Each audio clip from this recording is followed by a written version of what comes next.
Okay, so this is just a little advice on how to use creatine. Creatine is one of those supplements that hasn't been around relatively for a really long time.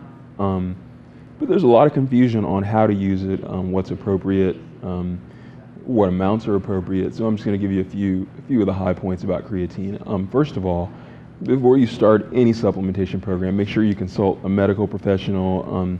Maybe even in some cases your local trainer, your own personal trainer, is a good point of reference to have, as they've probably, hopefully, got some experience with supplements and what's appropriate in supplementation practices. One of the first points I want to get to about creatine is making sure that you stay well hydrated. As creatine people experiment with it more, and the fitness and scientific community join to sort of create different forms of creatine. There are many different kinds on the market, but there are certain kinds that require you to be well hydrated. Now, in general, I recommend people stay well hydrated anyway, but particularly with some forms, when taken in large doses, creatine can become toxic, or can have toxic effects, I should say, particularly relating to creatine that's ingested that's then not used. So make sure you stay hydrated, because water acts as a transport system. It will help to flush out toxins of most any kind, and creatine is no exception. Also, you want to make sure that when you use creatine that you don't put it in any sodas or juices, no acid liquid bases. Okay, now in terms of loading with creatine, a lot of people at the front end of beginning to use creatine will want to know how much they should load. A general guideline for that is to use 0.3 grams of creatine per 2.2 pounds of body weight.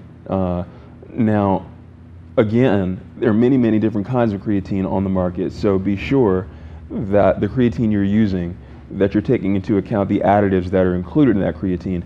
That figure that I just gave you, the 0.3 grams of creatine per 2.2 pounds of body weight, is referring to pure creatine.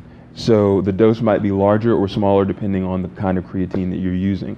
The amount of creatine that you can take in is directly related to your body mass. Okay, so when you load, generally a good guideline is 5 days to 7 days, 5 days to a week. The 0.3 grams, good loading figure. You don't want to unload on that cycle longer than about a month, 30 days. You want to decrease that intake to maintain whatever muscle you've gained at 0.03 grams per 2.2 pounds of body weight. Never load longer than 5 days to a week. And loading is also important to keep in mind. Loading is an option for creatine supplementation. It's not a necessity. People just do it to kind of hit the ground running. All right, as a last point, you want to make sure that when you're taking creatine, you do it on a regular schedule. It's very important to regiment it exactly. If you're using it sporadically, you're going to have sporadic results, possibly no results. Different kinds of creatine responds in different people's bodies different ways. So you're going to have to experiment to some degree with certain kinds. It comes in different forms: powder, crystallized, serums, tablets. There are different kinds, but then even those forms that you see on the shelves are different kinds of creatine. So keep that in mind, and just make sure that you're taking it on a regular schedule. If you're not exercising while you're taking creatine, then you're not doing yourself any good. Make sure you're doing that, and definitely consult a professional on a lot of the ins and outs of doing it. Find one that works in your body, and hopefully you'll see some really good results.